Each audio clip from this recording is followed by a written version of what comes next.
눈 감으면 보이는 것들이라는 제목의 책이 있습니다. 이 책의 저자이자 미 월가의 장애인인 애널리스트 신순규 씨는 녹내장과 망막 박리로 9살 때 시력을 잃었습니다. 하지만 그는 다른 방식으로 세상을 경험하고 생각하고 느끼는 방법을 배웠습니다. 그는 피아노에서 공부로, 맹인학교에서 일반 학교로, 의사에서 애널리스트로 변모했습니다. 그는 현실의 장벽에 부딪힐 때마다 꿈을 포기하기보다는 유연하게 꿈을 변화시키는 능력을 길러왔습니다. 그렇게 20년 넘게 애널리스트로서 일해온 저자의 주요 업무는 쏟아지는 정보를 가려서 증권의 가치를 분석하는 일이었습니다. 하지만 그에게는 시각장애라는 근본적인 한계가 있었습니다. 그래서 꼭 필요한 정보나 프라이머리 소스라고 하는 1차적 자료를 그만의 방식으로 가려서 취하는 능력을 그는 길러야 했던 것이죠. 그리고 이런 그만의 방식은 매일 쏟아져 나오는 뉴스나 루머, 시장을 흔들 만한 지위에 있는 사람들의 주장이나 권고 등에 흔들리지 않는, 그리고 중심을 잡고 그는 자신의 통찰력으로 일을 수행할 수 있는 그런 일들의 원동력이 되었다고 합니다. 눈에 보기에 화려하고 자극적이고 보기 좋은 것들로 둘러싸인 우리들은 어떻습니까? 우리는 정작 소중한 것들을 보지 못하고 살 때가 너무나 많습니다. 반면에 우리는 두 눈을 뜨고 소중한 것을 바라보아야 하는데, 그 반대로 세상의 죄악들을 두 눈에 가득 담고 그것이 마음의 욕망으로 자라나게 하고 상상 속에서 그 죄를 연습하고 또 기회가 주어지면 실행에 옮길 태세를 하고 싶어하는 그런 모습은 아닌지 돌아보게 됩니다. 예수님께서는 그러한 우리에게 죄의 통로를 결연히 차단하라고 말씀하십니다. 그래서 소중한 것을 지키라고 말씀을 하십니다. 오늘 본문을 통해서 우리에게 주시는 하나님의 음성을 듣기를 원합니다. 첫째로, 행동의 죄와 마음의 죄는 같습니다. 간음하지 말라라는 명령은 유대인들이 가장 중요하게 생각하는 10계명에 있는 명령입니다. 몇 계명일까요? 바로 7계명입니다. 그렇기 때문에 예수님 당시의 유대인들은 간음하지 말라라는 이 명령을 수도 없이 들었을 것입니다. 서기관들과 바리새인들도 이것을 항상 가르쳤습니다.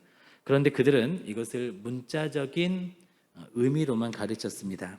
그들은 간음이라는 행동을 실제로 저지르지만 않았다면 제7계명을 지킨 것이라고 그렇게 가르쳤습니다. 그런데 문제는 이것이 제7계명을 주신 하나님의 원래의 의도와는 달랐다라는 것이죠.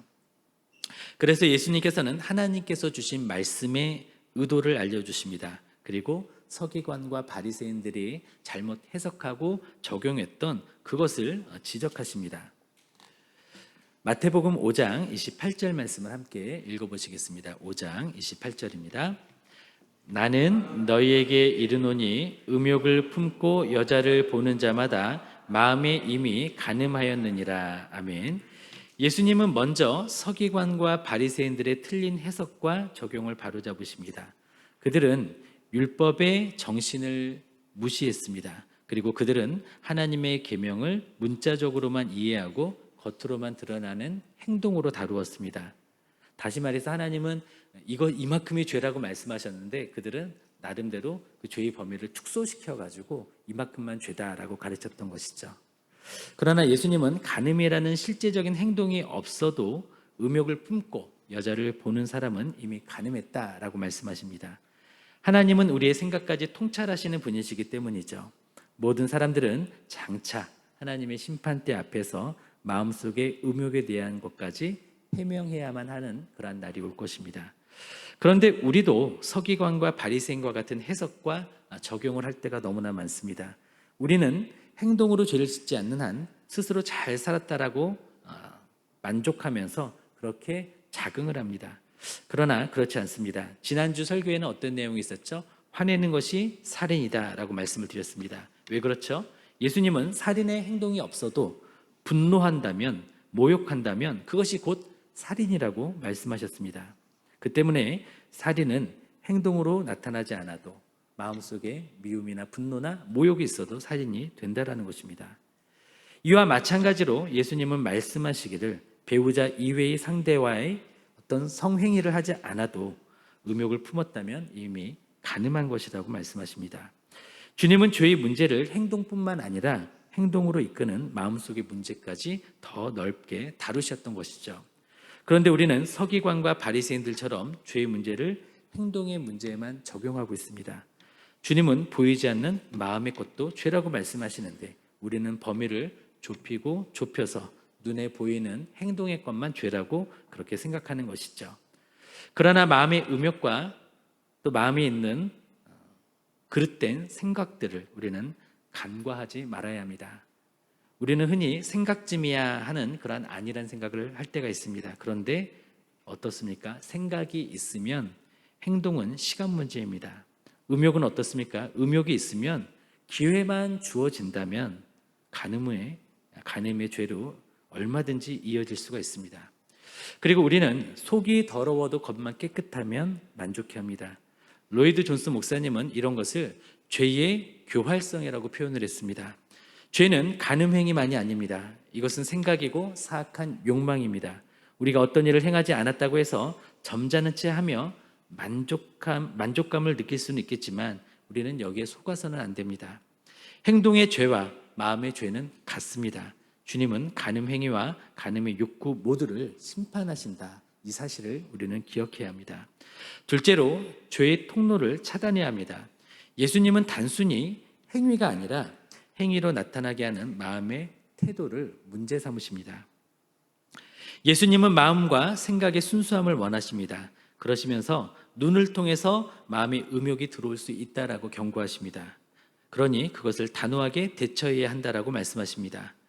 음욕은 또한 만지는 행위를 통해서 자극되기 때문에 이 또한 단호히 대처해야 된다라고 주님은 말씀하십니다. 우리 마태복음 5장 29절과 30절을 함께 읽겠습니다. 만일 내 오른눈이 너로 실족하게 하거든 빼어내 버리라.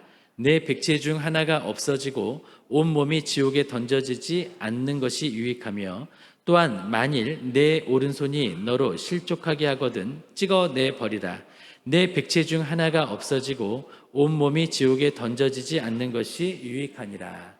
아멘. 예수님은 음욕의 첫 징조를 가차없이 해결하라 이렇게 말씀하시죠. 그래서 눈을 통해 마음의 음욕이 들어온다면 눈을 뽑아버리라. 그것이 낫겠다라고 말씀하십니다. 그와 마찬가지로 손을 통해 마음의 음욕이 들어온다면 찍어서 내버리라고 합니다. 신체의 일부를 잃어버리는 것이 온몸이 지옥에 던져지는 것보다 더 낫다라고 말씀하시는 것이죠. 그만큼 죄의 문제는 심각하고 그 결과는 참혹하기 때문입니다. 그래서 과거의 일부 그리스도인들은 예수님의 이 말씀을 너무 진지하게 받아들여서 그리고 또 한편으로는 잘못 해석하고 그 말씀을 문자적으로 받아들여서 실제로 자기 신체를 절단했던 그런 일들도 있었습니다. 3세기의 교회 지도자 오리게네스는 금욕 생활을 했습니다. 그는 먼저 자신의 재산과 자신의 음식과 잠을 포기했습니다. 그리고 그는 마태복음 19장 12절을 문자적으로 해석을 해서 자신의 스스로 거세를 했습니다.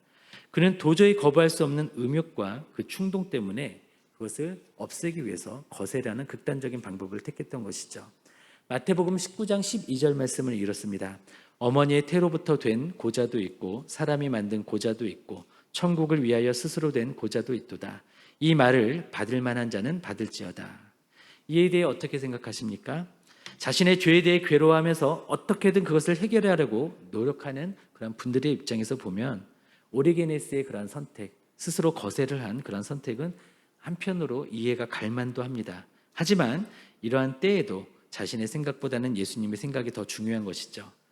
예수님은 성욕의 해결책으로서 자신의 신체를 절단하는 것에 대해서 가르치지 않으셨습니다. 그것을 옹호하지도 않으셨습니다.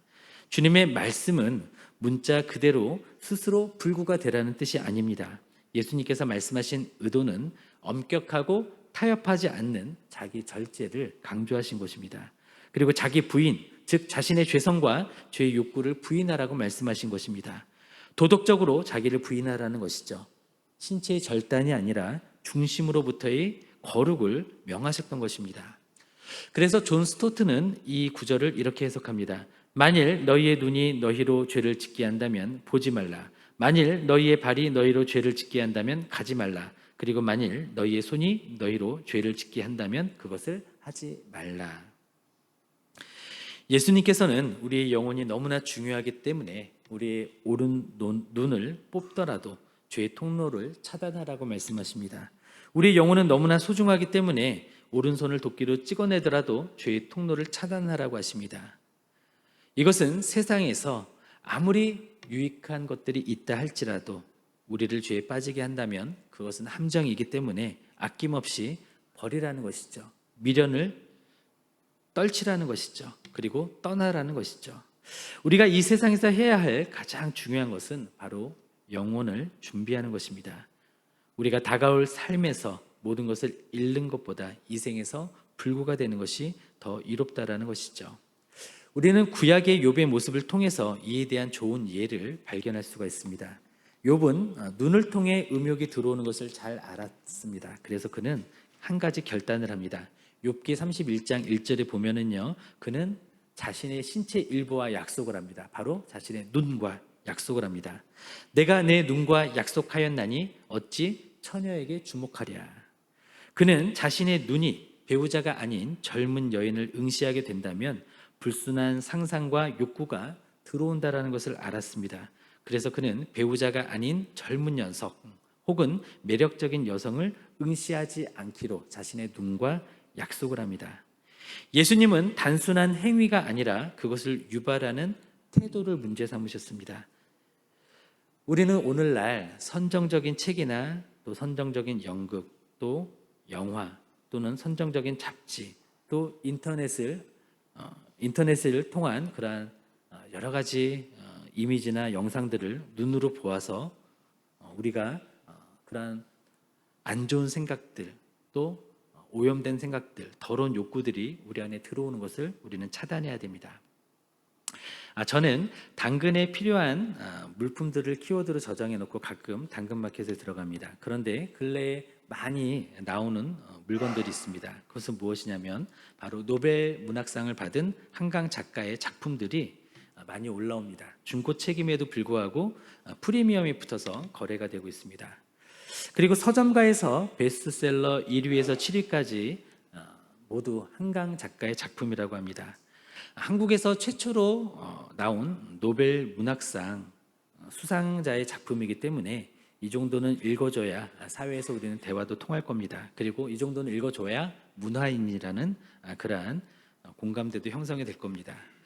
그리고 또 여러 호기심에서 많은 분들이 이 책을 사서 보시는 것 같습니다. 그런데 문제는 한강 작가의 작품 중 일부는 청소년 유해 매체물의 심의 기준에 맞지 않는다라는 이유로 유해 도서로 판단되어서 폐기하거나 열람을 제한한 학교들이 있다라는 것입니다. 한강 작가의 채식주의자라는 소설은 인간의 폭력성과 육식에 저항하는 주인공의 이야기를 다룹니다. 그런데 이 책에는 형부와 처제의 성적 관계도 등장한다고 합니다. 우리와 우리들의 자녀들이 문화인이 되기 위해서 영향력이 있는 책을 보는 것은 바람직해 보입니다. 그런데 그 내용이 우리의 죄성을 자극하고 죄의 상상력을 증폭시킨다면 우리는 눈을 뽑듯 또 손을 잘라내듯 문화적 절단을 하는 편이 더 나을 수도 있지 않겠습니까? 거룩을 위해서라면 교양인, 문화인이라는 타이틀을 포기하고 차라리 문화 불구자가 되는 것이 좋을 수도 있을 것입니다. 그리고 또한 그러한 책이 아니더라도 건강하고 또 훌륭한 책들, 보존들은 얼마든지 있습니다. 그리고 이 책을 읽으셨다고 제가 그것을 비난하는 것은 아닙니다. 제가 드리고자 하는 말씀은 어떠한 좋은 문화 콘텐츠가 있다 할지라도 그 안에 우리의 죄를 자극하는 것들, 또 우리를 유혹하는 요소들이 있다면 그것을 피하는 것도 우리의 영성을 위해서 유익하다라는 것입니다. 또는 국제 영화제에서 상을 받은 그런 영화가 있다 할지라도 그 안에 선정적인 내용이 있거나 우리의 죄성을 자극하는 그런 장면이 있다면 우리는 그것을 삼가고 그 역시 우리도 그에 대해서도 문화 불구자로 사는 것이 우리에게 유익할 수도 있습니다. 성정적인 잡지나 포르노 매체 같은 것은 말할 것도 없이 우리에게 해롭습니다. 우리는 이러한 것들을 단호히 거부해야 합니다. 그런 것들을 통해서 우리의 생각과 마음에 들어온 상상들과 욕구는 우리가 잠든 사이에도 끊임없이 예행 연습을 할 것입니다. 그리고 기회만 주어지면 하나님을 외면하고 죄를 선택하도록 할 것입니다. 셋째로, 참된 회개와 성령 충만으로 죄를 다스려야 합니다. 죄의 모습은 집요하고 죄의 결과는 무섭습니다. 죄는 집요합니다. 죄는 사람이 죽어야 자신도 죽는 암세포처럼 우리를 끊임없이 괴롭힙니다. 그리고 죄는 사람이 죽을 때까지 기생하는 기생충처럼 집요하고 끈질기게 우리를 괴롭힙니다. 그리고 죄의 결과는 무섭습니다. 죄는 사람에게 죽음을 가져왔습니다. 죄의 삭은 사망이기 때문이죠. 죄는 그리스도인들에게는 하나님과의 관계를 단절시킵니다. 그리고 복음을 받아들이지 않은 불신자에게 죄의 최종 결과는 바로 영원한 심판이며 지옥인 것입니다. 그런데 세상은 인류에 대해서 긍정적으로만 말합니다. 인간은 완전을 향해 진화하고 있다라고 말합니다. 그리고 인류는 교육과 문화에 의해서 계속 발전해 가고 있다라고 말합니다. 그래서 현대 교육은 성경에서 말씀하시는 죄를 인정하지를 않습니다. 현대 교육은 심리학 이론에 기초하고 있는데요. 그 이론에 따르면 우리들 속에는 우리로 죄를 짓지 않을 수 없게 하는 요소들, 그러니까 죄를 짓지 않을 수 있는 그런 요소들이 있다라는 것이죠. 하지만 성경은 우리에게 무엇을 말씀하십니까? 인간은 타락했으며 죄인인 인간의 미래에는 심판이 있을 것이라고 말씀하십니다. 그리고 타락에서 회복으로, 죄인에서 의인으로, 심판에서 영원한 생명으로 옮겨지려면 구원자가 필요하다. 그분은 예수 그리스도시다라고 말씀하십니다.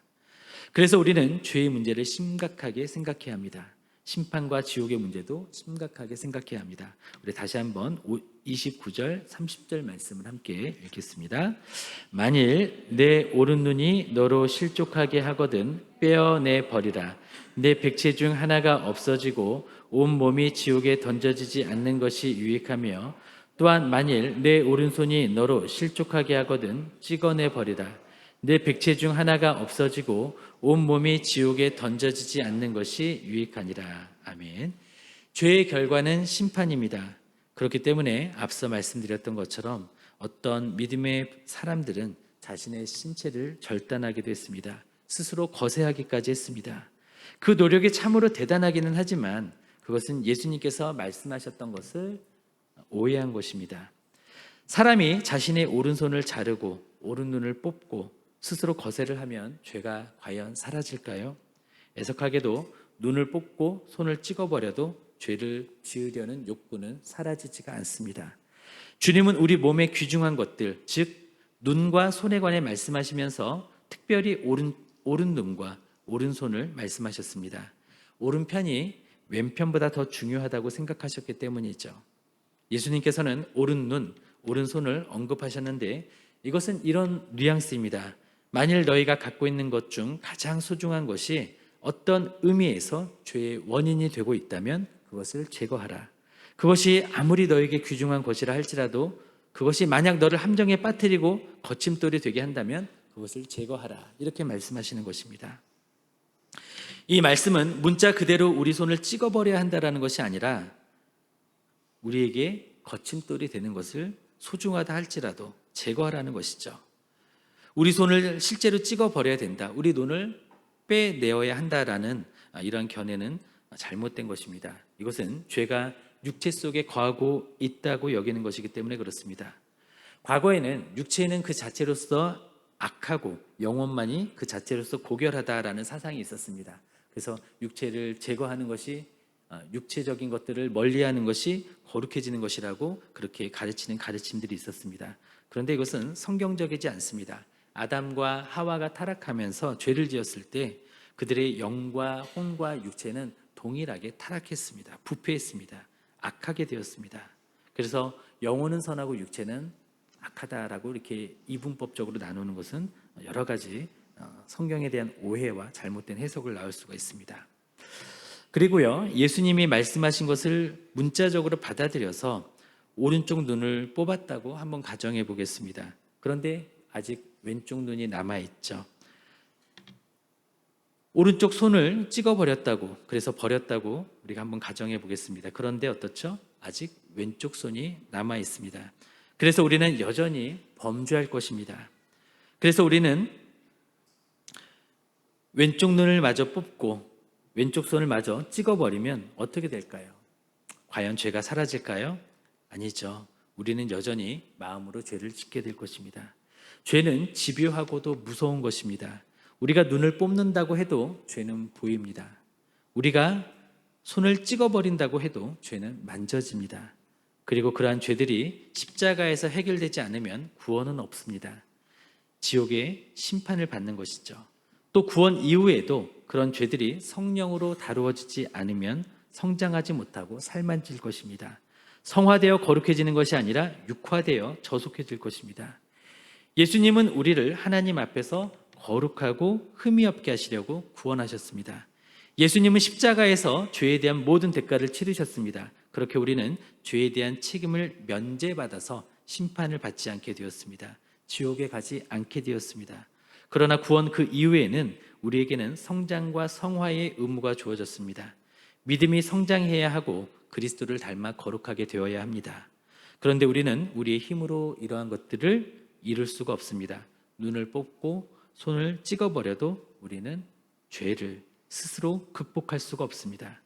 우리는 눈을 뽑는 마음으로 처절하게 회개하고 손을 찍는 마음으로 결연한 기도로 성령 하나님의 도우심을 구해야 합니다. 시편 기자는 시편 97편에서 이렇게 말합니다. 여호와를 사랑하는 너희여 악을 미워하라.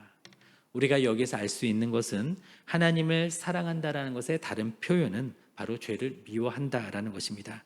거룩하신 하나님은 죄와 함께하지 않으시고 죄와 악을 미워하십니다. 그래서 우리는 죄를 미워하도록 자신을 훈련해야 합니다. 그동안 우리의 회개가 뉘우침만 있고 돌이킴이 없었던 까닭은 우리가 회개하면서도 여전히 죄를 좋아하고 있었기 때문입니다.